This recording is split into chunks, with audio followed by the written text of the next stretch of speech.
Je dirais tout de suite qu'il ne faut pas s'attendre à ce que je résume chaque communication. Je vais, de mon point de vue, retenir un certain nombre d'idées qui me paraissent résumer cette séance, que j'ai trouvée au demeurant fort enrichissante et surtout qui nous montre au fond les types de dynamiques engagées dans nos administrations publiques depuis un certain nombre d'années que le public non averti ne connaît pas nécessairement et le public de spécialistes n'a pas nécessairement toujours accès à ce type d'informations qui rend compte des bouillonnements en cours dans nos pays. Je dirais tout de suite que dans le propos qui va suivre, je vais tracer quelques contours sur les contextes. Je vais revenir sur les défis. Je parlerai de ce qui me paraît singulier dans ces réformes-là. Et puis, dans les discussions, j'ai entrevu un certain nombre de problèmes que je vais partager, qui me paraissent importants à prendre en charge. En ce qui concerne le contexte, je voudrais insister sur deux points importants. D'abord, que nos administrations publiques en général sont à développer pour améliorer la délivrance de services publics de qualité. Je pense que c'est revenu dans tous les propos qui mettent l'usager au centre des préoccupations. C'est vrai que c'est une donnée importante parce que ces relations n'ont pas toujours été les meilleures.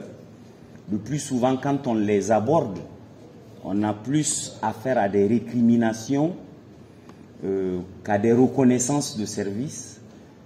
Et je pense aussi que l'autre idée importante, c'est nous sommes dans un contexte de réforme administrative face aux faibles performances des services publics.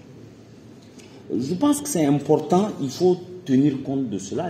La faible performance des services publics est reconnue, elle est au fond dénoncée à la limite, et beaucoup de programmes de réforme se développent à leur sujet. Et c'est un contexte généralisé.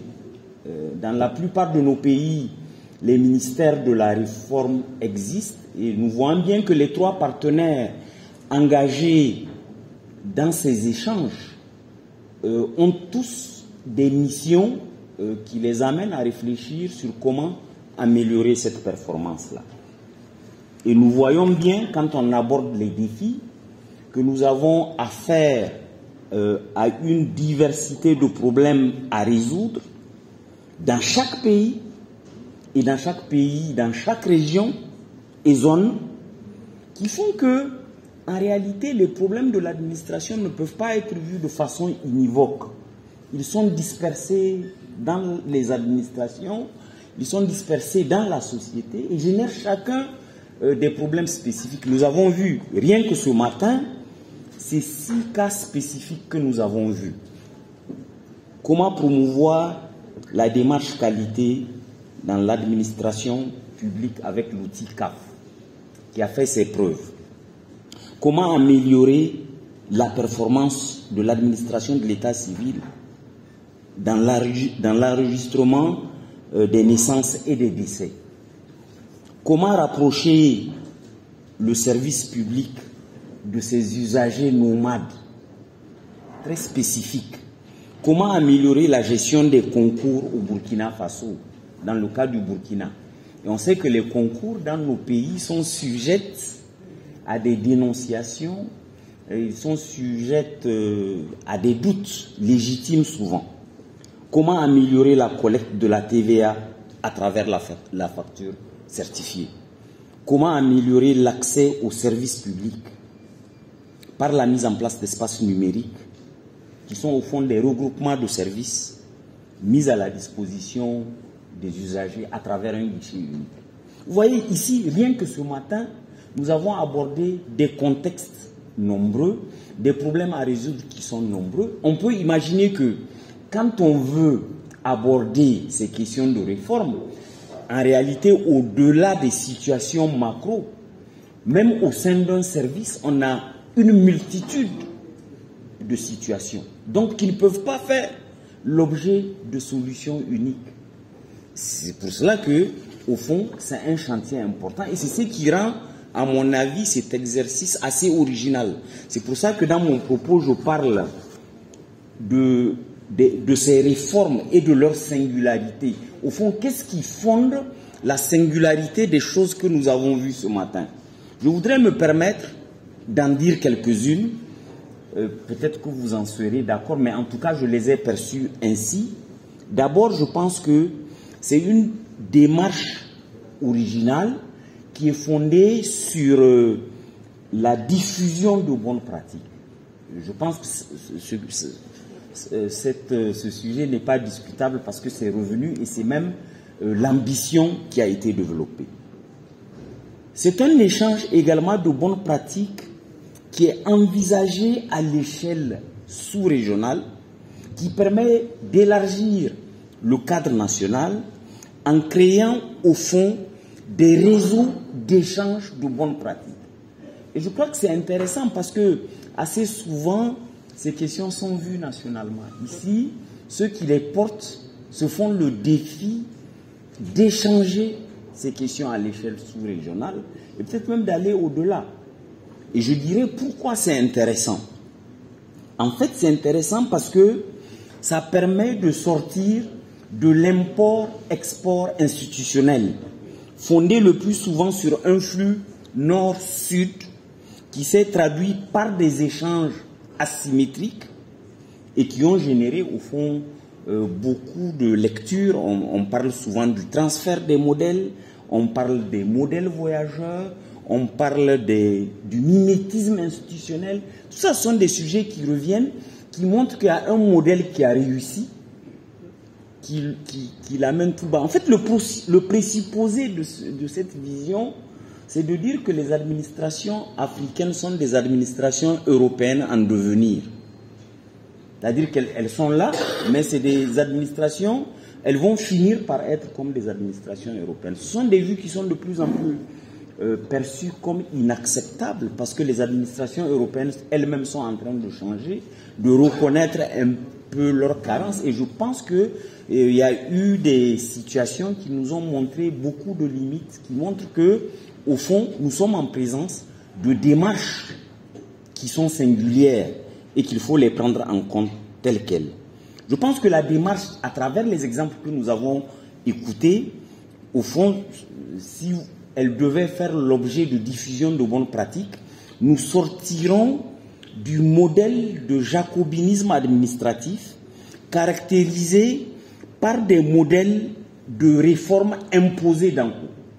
Vous voyez bien que dans nos pays, le plus souvent, les réformes administratives sont imposées d'en haut, c'est l'État qui les conçoit, parfois par des cabinets qui ne connaissent même pas les sociétés vers qui elles sont orientées et qui tentent de les imposer. Évidemment, on aboutit sur des échecs le plus souvent parce que les conditions dans lesquelles ces réformes ont été générées ne tiennent pas compte des spécificités dans lesquelles les réformes s'appliquent. Et ce à quoi on assiste à travers ce que vous tentez de faire, je pense que ce sont des réformes qui partent, j'ai dit, du bas et des cas.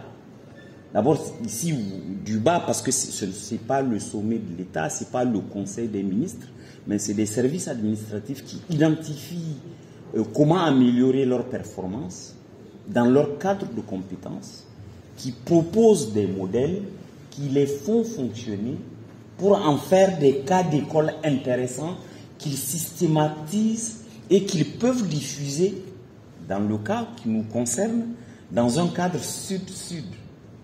C'est tel pays du Sud qui échange sa réforme réussie avec un autre pays du Sud dans l'idée qu'ils partagent parfois les mêmes contextes, qu'ils partagent parfois les mêmes situations et qu'il y a plus de chances que ces réformes prennent pied et réussissent dans ces contextes-là. Enfin, je dirais, et c'est important, ce sont des réformes endogènes. Des réformes endogènes et multi-acteurs. Réformes endogènes, ça veut dire qu'elles ont été initiées au sein des services. Ce sont des problèmes entrevus par des praticiens au quotidien de l'administration. Et donc, elles ne sont pas le flux de dynamique exogène. C'est à l'interne que des acteurs acceptent de traiter des sujets qui peuvent améliorer leur travail. Et je pense que le cas de la TVA est un sujet assez intéressant, ou encore le cas des espaces numériques. Et on peut le dire de chacun des situations, et ce sont des problèmes vécus de façon partagée par ces pays. Multi-acteurs, parce que ce n'est pas le préfet. Parce que ça ne vient pas... on tente à travers la mise en œuvre de ces réformes de mettre en relation toute une chaîne d'acteurs portés par des intérêts différents et portés par des enjeux différents pour qu'ils dialoguent, pour qu'ils communiquent et pour qu'ils aboutissent à des réformes durables, à des réformes qui peuvent réunir un minimum de légitimité pour être appliquées dans les espaces pour lesquels elles ont été promues. Je terminerai rapidement sur les problèmes qui ont émergé dans les discussions. Des problèmes ont émergé aussi bien dans le discours de ceux qui ont fait les différents exposés que dans les discussions qui ont eu lieu. Il faut dire très rapidement que chaque bonne pratique génère des difficultés qu'il faut prendre en charge. Et je me permettrai d'en citer ceux que j'ai pu retenir. La première concerne l'appropriation durable de la réforme par les acteurs concernés. Je pense que, je dis bien durable, j'ai rajouté, il y aura beaucoup de durable, parce qu'on peut bien faire une réforme qui s'affaisse dès lors que les acteurs qui l'ont engagée changent d'espace de travail, dès lors que les acteurs qui les soutiennent disparaissent ou ne les soutiennent pas ou sont passés à autre chose. Il me semble qu'il est important de poser la question de cette appropriation durable. Je lui ajouterai aussi le financement durable. Ici, la plupart du temps, c'est des financements publics qui sont appuyés par des partenaires extérieurs. Comment les faire pérenniser? Nous savons très bien que les réformes, c'est des processus durables qui ne reposent pas sur 2, 3, 4 ou 5 ans. Pour les réussir dans la durée, il faut assez de temps, il faut des acteurs qui les suivent, qui les soutiennent, qui les adaptent. Et ça, c'est une réforme peut réussir aujourd'hui et dans 2 ans ne pas donner le flux escompté. Il faut tenir compte de cela. Il y a la question de la, c'est un des discutants qui l'a posé, c'est la question de la capacité des réformateurs. C'est l'idée qu'une réforme n'est pas portée par n'importe quel acteur. Il faut donc réfléchir chaque fois qu'une réforme est menée sur la capacité de reproduire les réformateurs, sur la capacité de les multiplier. Parce que dans l'administration publique, on sait bien que l'acteur individuel joue. On sait bien que le fonctionnaire, son profil, son engagement est un facteur important dans la réussite d'une réforme. J'ajouterai la question de la résistance. Ça a été aussi soulevé. Parce que partout, dès lors qu'on parle de changement, il y a des nouveaux enjeux qui sont portés par des acteurs nouveaux qui déplacent les centres de pouvoir au sein des administrations. Je pense que les effets les plus classiques, pour ne pas citer les exemples que vous avez pris parce que je ne les connais pas à fond, celles qu'on voit, c'est qu'on sait que dans toutes les administrations publiques, l'informatisation a déplacé le pouvoir chez les informaticiens. Et moi, personnellement, je l'ai expérimenté dans une situation où la rentrée académique a été reportée d'1 semaine parce que les informaticiens n'ont pas ils n'ont pas bien géré les logiciels de distribution des salles. Voilà. Et donc, du coup, ils deviennent plus importants que le directeur qui a décidé. Et les comptables, maintenant, avec la montée de la gestion, c'est le comptable qui dit ça c'est éligible, ça c'est pas éligible. C'est pas le directeur. C'est à lui qu'on fait la cour quand on veut que l'argent sorte. Et donc, ici aussi, la réforme déplace le pouvoir au sein des administrations. Et ça provoque des résistances, ça provoque des combats d'arrière-garde qui peuvent éliminer les chances de réussite. Et je pense que c'est important de tenir compte de cela. L'accompagnement politique durable, malheureusement, mais c'est la situation dans nos pays. Les pouvoirs, c'est une question de cycle. Le pouvoir change. Comment créer des conditions pour que les réformes bénéficient durablement des accompagnements politiques? Ce n'est pas gagné, mais il faut y penser. Parce que la politique peut changer d'orientation et elle peut susciter d'autres types d'enjeux ou d'autres types de visions. Je terminerai par les mesures d'accompagnement. Par exemple, les résistants au changement, il faut leur trouver quelque chose. Sans ça, ils cassent la baraque. Excusez-moi du terme.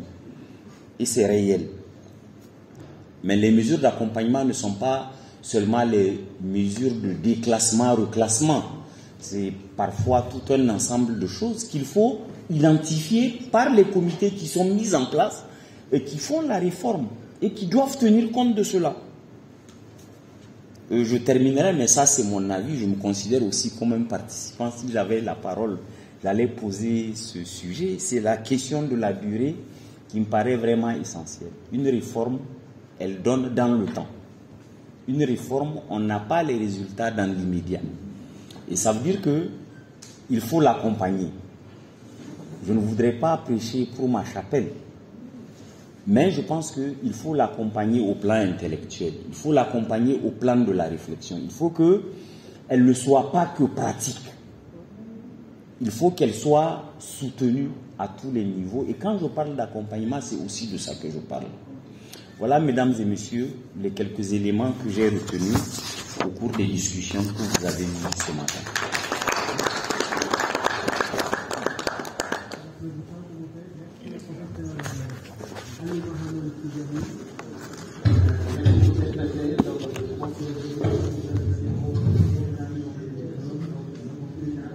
Je n'ai pas entendu ce qu'il dit. Non, il vous remercie. Il vous remercie. D'accord, ok. Pour votre intervention.